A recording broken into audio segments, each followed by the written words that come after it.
कल हमने श्रवण किया, मनन किया कि किस प्रकार भगवान कपिल का अवतार हुआ, माता देवहूति के गर्भ से, और प्रजापति महर्षि कर्दम उनके पिता बने।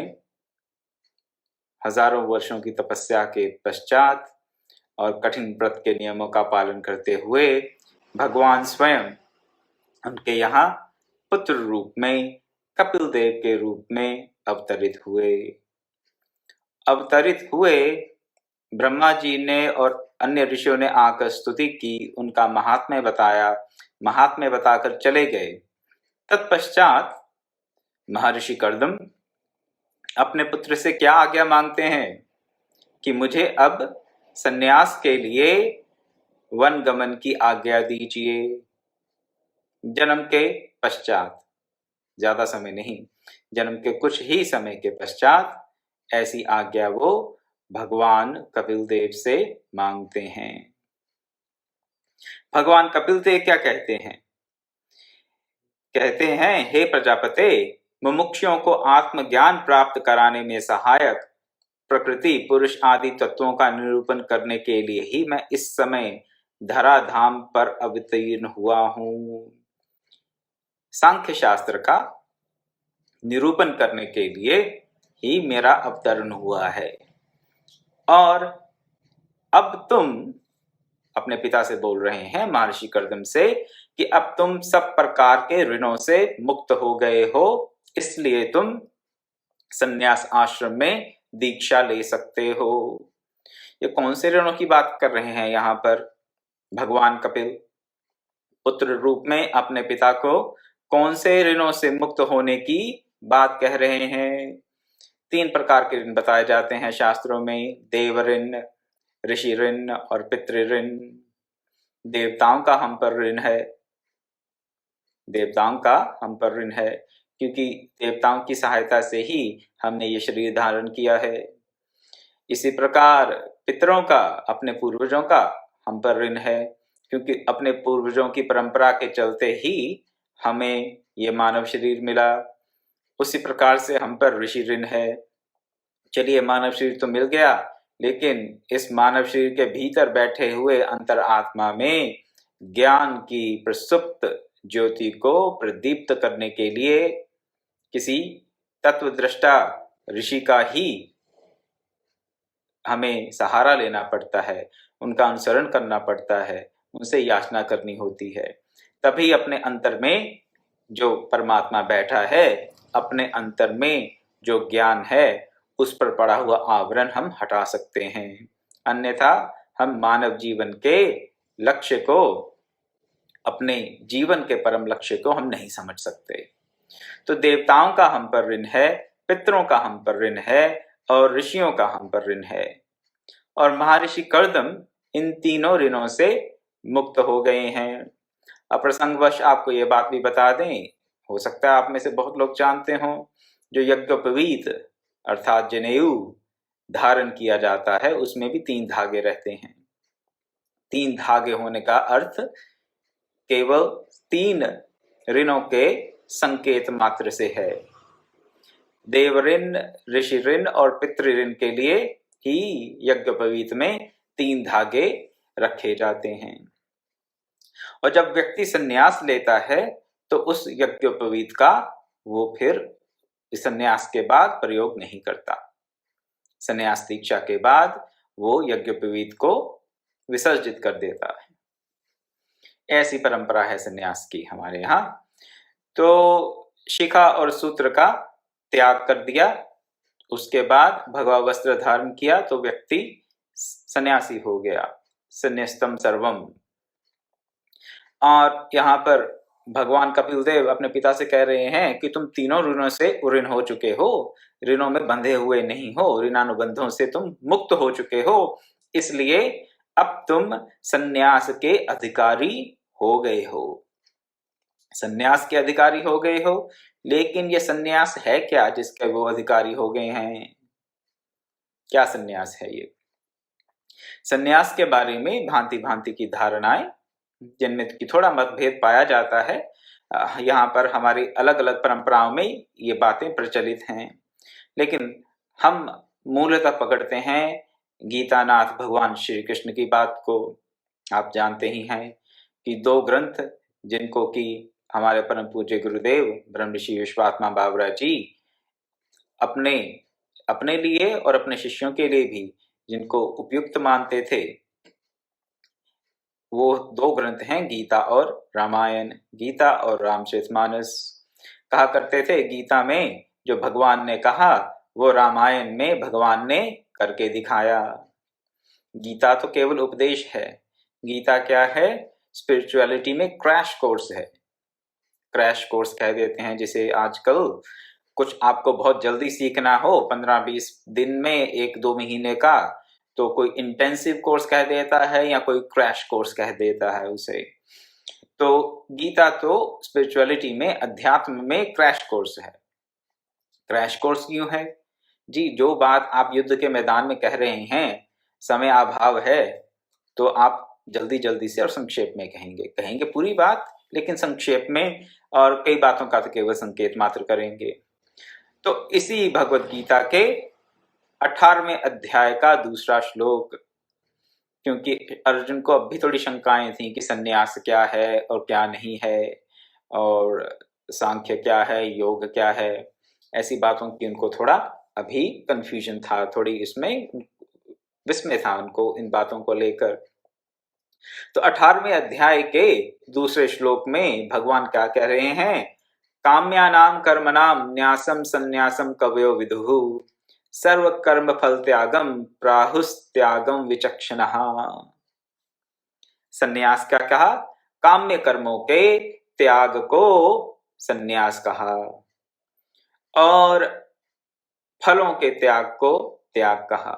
ऐसी दो धारणाएं भगवान कृष्ण ने बताई कि कुछ लोग क्या कहते हैं, काम्य कर्मों का त्याग ही सन्यास है और सब कर्म के फलों का त्याग ही त्याग है।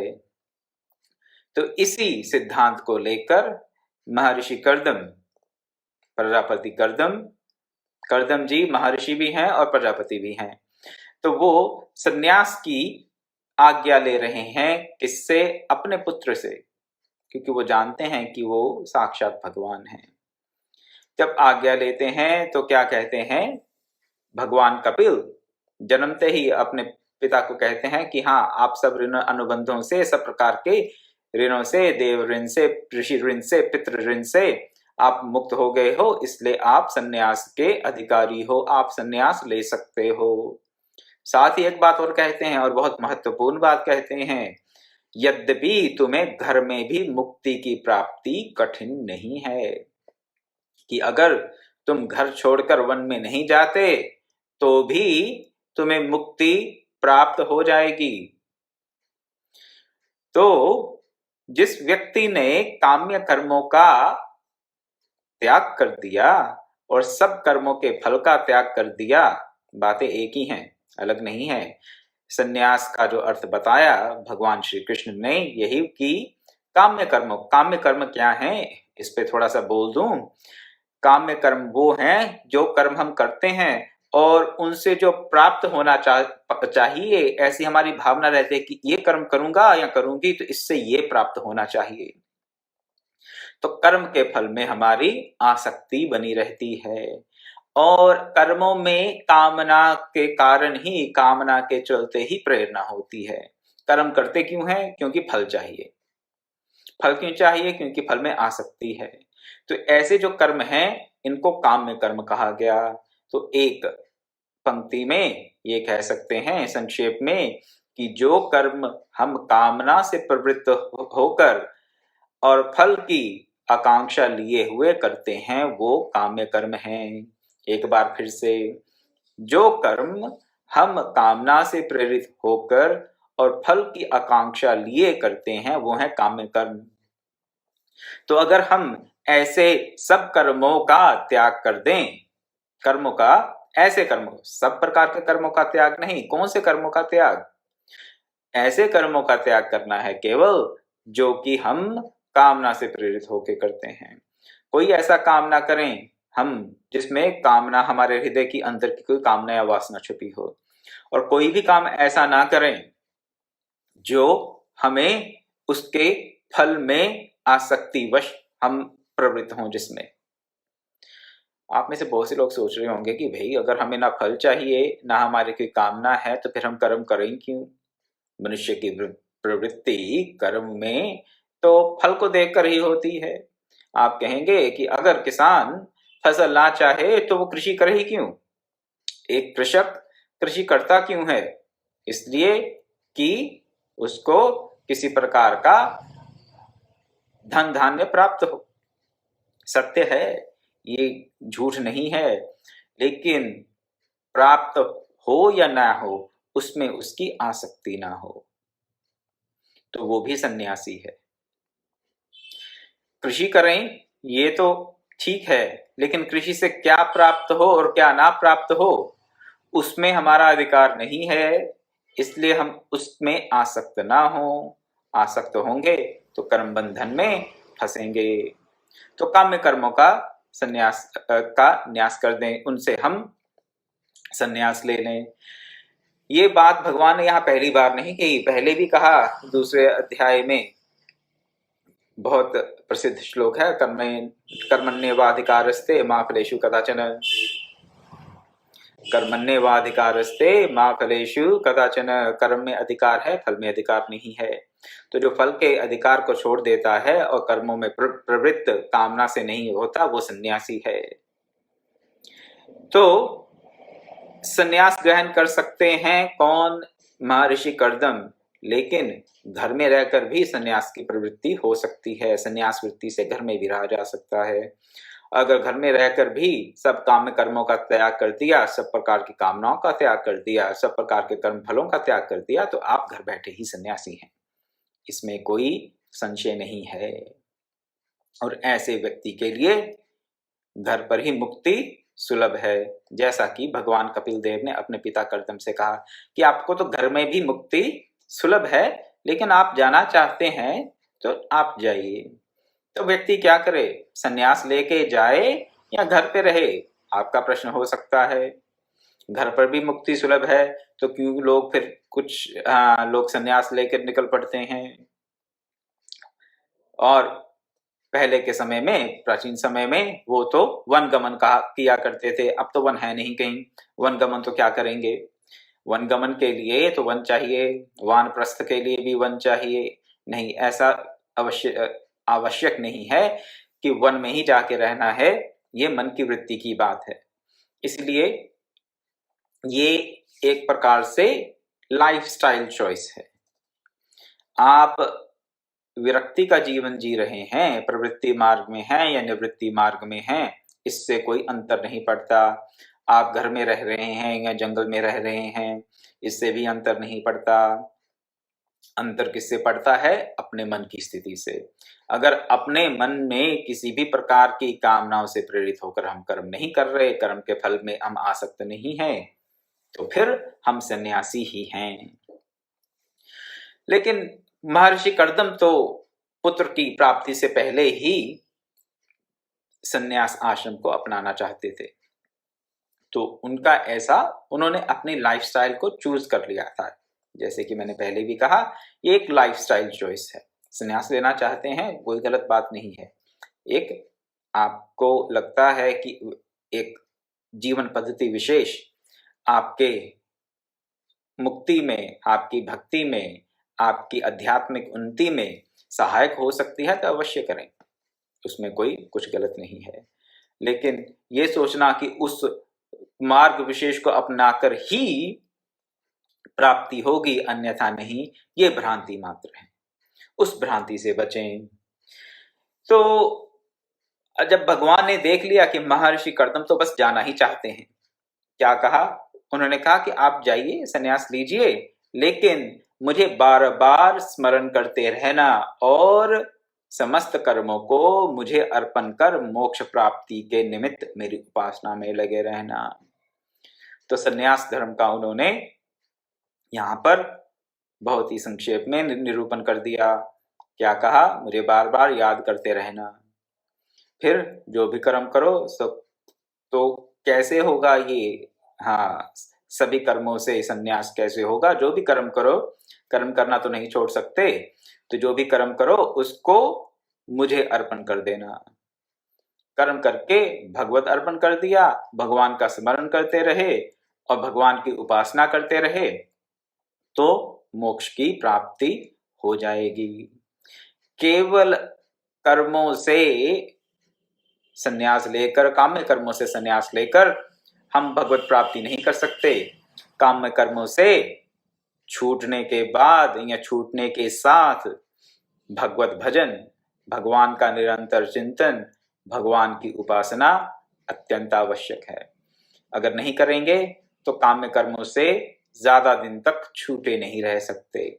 छूट भी गए मान लीजिए तो ज्यादा दिन तक काम्य कर्मों से नहीं छूटे रह सकते। कब तक? जब तक हम भगवत चरणों में अपने मन को अनुरक्त ना कर दें। मन को एक अवलंब चाहिए। अगर काम्य कर्मों का त्याग करना है तो क्या करें? भगवत चरणों में अपने मन को अनुरक्त कर दें, तो सुगम हो जाएगा मार्ग। मुक्ति का, भक्ति का, हर प्रकार की प्राप्ति इससे हो जाएगी। तो काम्य कर्मों का त्याग और भगवत चरणों में अनुरक्ति, ये उन्होंने संन्यास का परिभाषा दे दी यहाँ पर भगवान कपिल ने। आगे कहते हैं, यद्यपि ये आत्मज्ञान का मार्ग बहुत पहले से चला आ रहा है, काम्य कर्मों का त्याग इत्यादि इत्यादि, और सांख्य शास्त्र की भी यहाँ बात कर रहे हैं। सांख्य शास्त्र से ही योग की सिद्धि है और संन्यास की भी। तो आत्मज्ञान का मार्ग बहुत पहले से चला आ रहा है, लेकिन कालांतर से वो लुप्त हो गया है। इसलिए मैं इसे फिर से प्रकट करने के लिए आया हूं। सकल प्राणियों के अंतःकरण में रहने वाले मुझ स्वयं प्रकाश परमात्मा को अपने देह स्थित आत्मा में देखकर तुम शोक से छूट जाओगे। उन्होंने पहले तो पद्धति बता दी, उसके बाद बताया कि उसका परिणाम क्या होगा, रिजल्ट क्या होगा। कैसे पता चलेगा कि सही में संन्यास की सिद्धि हो गई है? कैसे पता चलेगा कि सब समस्त कर्मों का भगवत अर्पण करके वो सब प्रकार के काम्य कर्मों से छूट गए हैं? उनको कैसे पता चलेगा कि उनकी उपासना से भगवान प्रसन्न हो गए हैं? तो उसका रिजल्ट क्या होता है, इस संन्यास धर्म का क्या परिणाम होता है, वो बता रहे हैं यहाँ पर। सकल प्राणियों के अंतःकरण में रहने वाले मुझ स्वयं प्रकाश परमात्मा को अपने देह स्थित आत्मा में देखकर, अपने देह स्थित आत्मा में देखकर तुम शोक से छूट जाओगे। परमात्मा तो हर जगह है, सकल प्राणियों में है, लेकिन उसका दर्शन कहाँ होगा? अपने अंतर आत्मा में स्थित, अपने अंतर आत्मा में स्थित। इसके लिए गीतानाथ ने भी कहा, क्या कहा? अहमात्मा गुडाकेश सर्वभूताशयस्थ, 10वें अध्याय का, गीता के 10वें अध्याय का 20वां श्लोक। अहमादिश्च मध्यम च भूतानामंत एव च। यही बात यहाँ पे कपिल देव कह रहे हैं। क्या? संपूर्ण प्राणियों के आदि, मध्य तथा अंत में भी मैं हूं, और प्राणियों के अंतःकरण में आत्म रूप से भी मैं ही स्थित हूं। तो जो सब प्राणियों के अंतःकरण में आत्म रूप से स्थित हैं, जब उसका अपनी आत्मा में हम दर्शन कर लेंगे, तब हम शोक से मुक्त हो जाएंगे सर्वदा के लिए। ऐसे नहीं कि जब तक, कुछ समय के लिए नहीं, ये टाइम बाउंड अचीवमेंट नहीं है, ये कुछ ऐसा नहीं है कि इसकी अवधि है और फिर समाप्त हो जाएगी। ना ना ना, एक बार अपने अंतर में बैठे उस परमात्मा के दर्शन कर लिए तो सर्वदा के लिए शोक से, मृत्यु से हम मुक्त हो जाएंगे। और आगे कहते हैं कि चलिए आप जाइए और माता देवहूति के बारे में अपने पिता से क्या कह रहे हैं कपिल देव। मैं देवहूति माता को संचित और क्रियमान आदि सब प्रकार के कर्मों की वासनाओं से और मन से दूर करने वाली अध्यात्म विद्या कहूंगा। सब प्रकार की वासनाएं दूर हो जाएंगी, संचित और क्रियमान कर्म भी छूट जाएंगे। ऐसी अध्यात्म विद्या मैं किसको कहूंगा? माता देवहूति को। तो पिता को कह रहे हैं कि आप माता की चिंता ना करें, माता ने आपसे एक आत्मज्ञानी पुत्र की याचना की थी, अब वो मैं यहाँ पे प्रकट हो गया हूँ। और माता ने ये भी कहा था कि मुझे आत्मज्ञानी पुत्र इसलिए चाहिए ताकि मैं शोक से तर जाऊं, शोक से मुक्त हो जाऊं, मोक्ष पद प्राप्त कर लूं, दूसरे शब्दों में। तो यहाँ पर अपने पिता को कह रहे हैं कि अब आप संन्यास के लिए जाइए, अब आपको माता की चिंता करने की आवश्यकता नहीं है, क्योंकि मैं माता को उस ब्रह्म ज्ञान का उपदेश दूंगा, उस तत्व ज्ञान का उपदेश दूंगा, जिससे कि वो संचित और क्रियमाण कर्म दोनों से छूट जाएंगी और अपने हृदय में बैठी ही जो वासनाएं हैं उनसे भी उनकी मुक्ति हो जाएगी। और यहाँ पर आपको ये बात बता दूं कि ये संचित और क्रियमान कर्म हैं क्या? कर्मों की गति जो है बहुत गहन बताई गई। गीतानाथ ने भी कहा कि कर्म की गहना कर्मणो गति। कहाँ कहा? चौथे अध्याय के 17वें श्लोक में कहा भगवान ने, कर्मणोऽपि बोधव्यम बोधव्यम च विकर्मणः अकर्मणश्च बोधव्यम गहना कर्मणो गतिः। कर्म की गति बड़ी गहन है, उसको समझने की आवश्यकता है। भगवान ने गीता में दो ही बातों को कठिन बताया, गहन या जटिल बताया। दो जटिल समस्याएं बताई जिनको कि व्यक्ति को सुलझा लेना चाहिए। एक बात तो ये बताई कि कर्म की गति को पहचान लें, कर्म क्या है, अकर्म क्या है, विकर्म क्या है, इत्यादि इत्यादि, भांति भांति के कर्म कौन से हैं ये समझ लें। और दूसरा उन्होंने ये भी कहा कि मन को वश में करना दुष्कर है, लेकिन अभ्यास से कर सकते हैं, वैराग्य से कर सकते हैं। तो एक तो कर्म की अगर गति को समझ लें और दूसरा मन को वश में कर लें तो बात बन सकती है।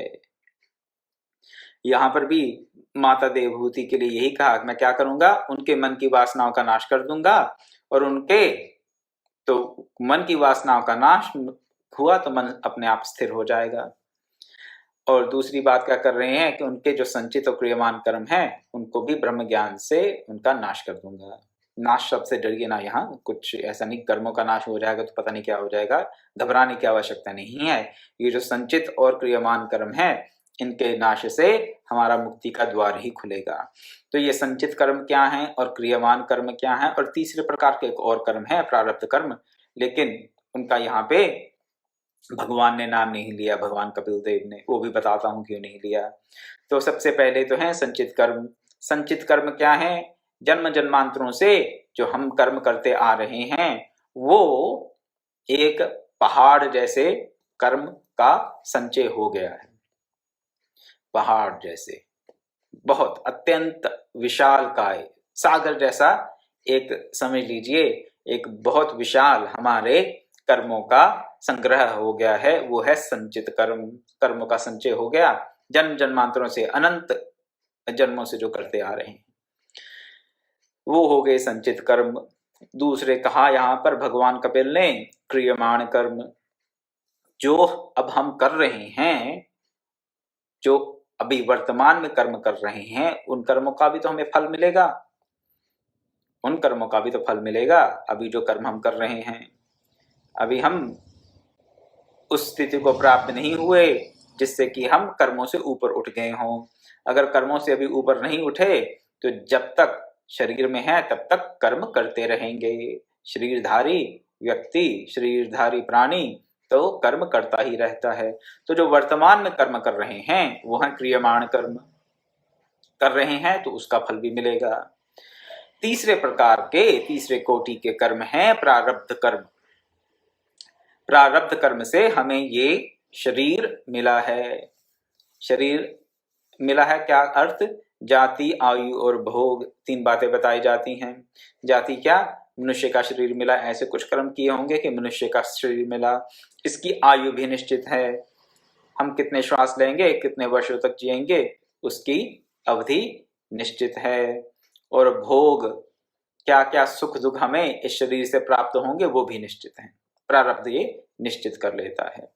तो हमारे संचित कर्मों का कुछ पोर्शन, कुछ भाग परिपक्व होता है तो हमें एक शरीर की प्राप्ति होती है, और उस शरीर की जाति यानी कि मनुष्य योनि है, कोई पशु पक्षी की योनि है, कीट पतंगे की योनि है, किसी पेड़ पौधे की योनि है, वो निश्चित हो जाता है। आयु कितनी है वो निश्चित हो जाता है, और जो हम सुख दुख भोगेंगे भोग वो भी निश्चित हो जाता है अपने प्रारब्ध कर्मों के चलते। किसी का कोई यहाँ पे हस्तक्षेप नहीं है, अपने प्रारब्ध कर्मों के पाक से ही हमें ये जीवन मिला है। तो प्रारब्ध कर्मों का नाश नहीं होता, ऐसी जनमानस में धारणा है, और संत समाज में भी ऐसी धारणा है। लेकिन होता है या नहीं होता ये थोड़ा दार्शनिक विश्लेषण का विषय है। मेरी दृष्टि से तो प्रारब्ध कर्मों का भी नाश हो जाता है, लेकिन उसकी चर्चा ना करते हुए यहाँ पर, क्योंकि वो बहुत गूढ़ और बड़ी गहरी ये चर्चा हो जाएगी, तो केवल अपनी इतनी बात रखते हुए कि ज्ञान होने के बाद संचित और क्रिय ब्रह्म ज्ञान से वो क्या करेंगे यहाँ पर बता रहे हैं कपिल देव कि मैं अपनी माता देवहूति के संचित और क्रियमान कर्मों का नाश कर दूंगा और मन की वासनाओं का भी नाश कर दूंगा।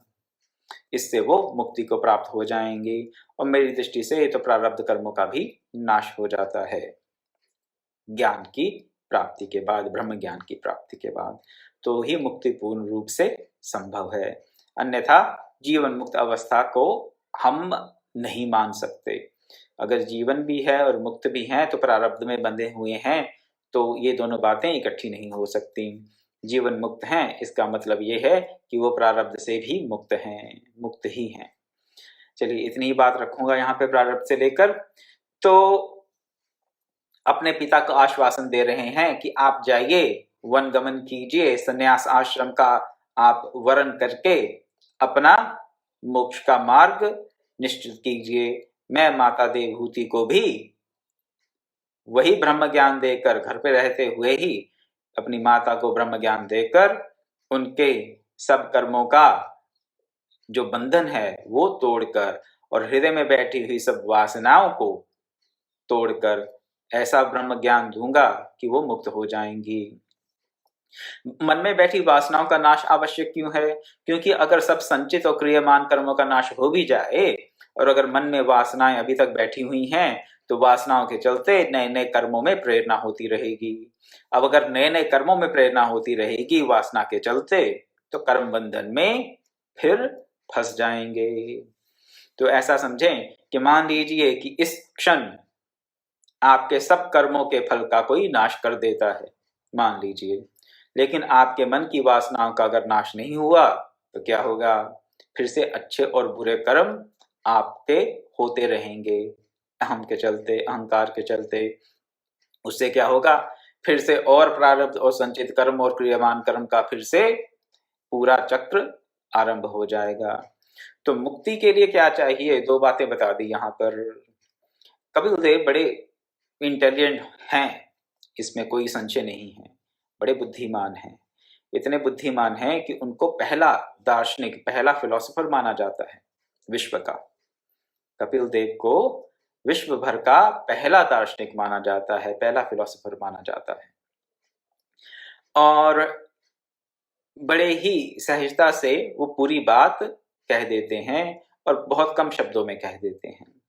इसीलिए उन्होंने सांख्य शास्त्र की रचना भी की, क्योंकि उनकी प्रखर बुद्धि, भगवान है, भगवान के अवतार हैं, तो प्रखर बुद्धि है, उनकी मेधा, उनकी प्रज्ञा अतुलनीय है, अतुलनीय है। तो यहाँ भी पिता को बड़ी सरलता से समझा दिया क्या, कि मैं इनके कर्मों का नाश भी कर दूंगा और आगे और कर्म उत्पन्न ना हो और कर्म बंधन में ना पड़े, इसलिए इनके हृदय में जो अज्ञानतावश किसी प्रकार की वासनाएं हैं उनका विनाश कर दूंगा ब्रह्म ज्ञान से। तो पिता को पूर्ण रूप से उन्होंने आश्वासन दे दिया। भगवान कपिल के इन वचनों को सुनकर महर्षि कर्दम प्रसन्न हुए, आश्वस्त हो गए कि इन्होंने जो कहा है ये वो कर लेंगे, और भगवान की प्रदक्षिणा की और वन को चले गए। उन्होंने क्या किया, सकल संगों का त्याग कर अहिंसा व्रत का पालन करते हुए पृथ्वी पर विचरने लगे। सकल संगों का त्याग, सब प्रकार की वासनाओं का, आसक्तियों का त्याग। संग का त्याग आसक्तियों का त्याग है, वासनाओं का त्याग है, किसी भी प्रकार के इंद्रिय के विषयों के संसर्गों का त्याग है। अब इसके लिए क्या कहा भगवान ने गीता में, निर्माण मोहा जित संग दोषा, निर्माण मोहा चित संग दोषा, अध्यात्म निर्माण मोहा चित संग दोषा, अध्यात्म नित्या विनित कामा, द्वंद्वे द्वंद्वैर्विमुक्ता सुख दुख संगैः गच्छन्त मूढ़ा पदमव्ययम् तत्। निर्माण मोहा जित संग दोषा, अध्यात्म नित्या विनित कामाः, द्वंद्वैर्विमुक्ताः सुख दुख संगैः गच्छन्त मूढ़ाः पदमव्ययम् तत्। निर्माण मोहा, जिसमें मान नहीं है, मोह नहीं है, जित संग दोषा, किसी भी प्रकार के आसक्ति से होने वाले दोषों को जिसने जीत लिया है, ना मान हो ना मोह हो और किसी भी प्रकार के आसक्ति का दोष ना हो। अध्यात्म नित्य विनिवृत्त कामाः, जो हमेशा अध्यात्म में परमात्मा में लगे हुए हैं और सब प्रकार की कामनाओं से निवृत्त हो गए हैं। विनिवृत्त कामाः, पूर्ण रूप से, विनिवृत्त कहा, निवृत्त नहीं कहा, विनिवृत्त कहा, पूर्ण रूप से निवृत्त हो गए हैं सब प्रकार की कामनाओं से। ऐसे नहीं कि 5-10 मिनट के लिए हो गए हैं या एक आध दिन के लिए, 2-4-6 महीने के लिए, नहीं, पूर्ण रूप से सब प्रकार की कामनाओं से निवृत्त हो गए हैं सदा के लिए। द्वंद्वैर्विमुक्ता सुख दुख संगैः, सुख दुख रूपी जो द्वंद्व हैं उनसे भी मुक्त हो गए हैं। ऐसे लोग क्या करते हैं, गच्छन्त मूढ़ः पदम अव्ययम् तत्, ऐसे अमूढ़, ऐसे ज्ञानी लोग, ऐसे अच्छी प्रज्ञा वाले लोग उस अव्यय पद को, उस परम पद को, उस परमात्मा पद को, भगवत चरणों को प्राप्त होते हैं।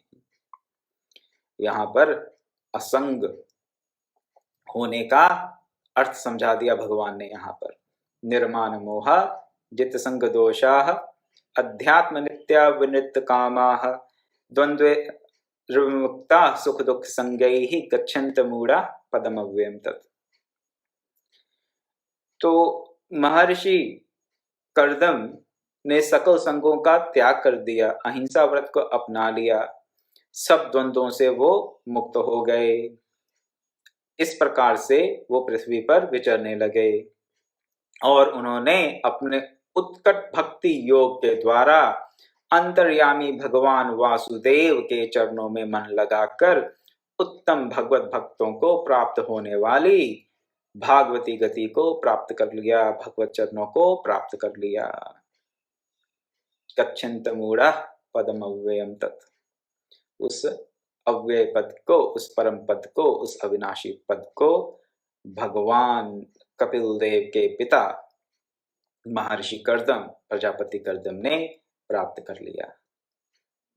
ये केवल उन्हीं के लिए नहीं, ये हम सबके लिए संभव है।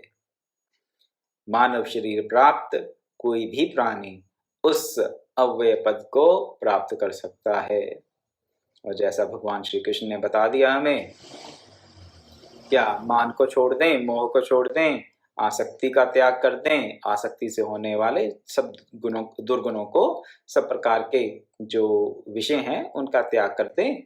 साथ ही क्या, अध्यात्म नित्य विनिवृत्त कामनाओं का त्याग कर दें और निरंतर अध्यात्म में, परमात्मा भक्ति में लगे रहें।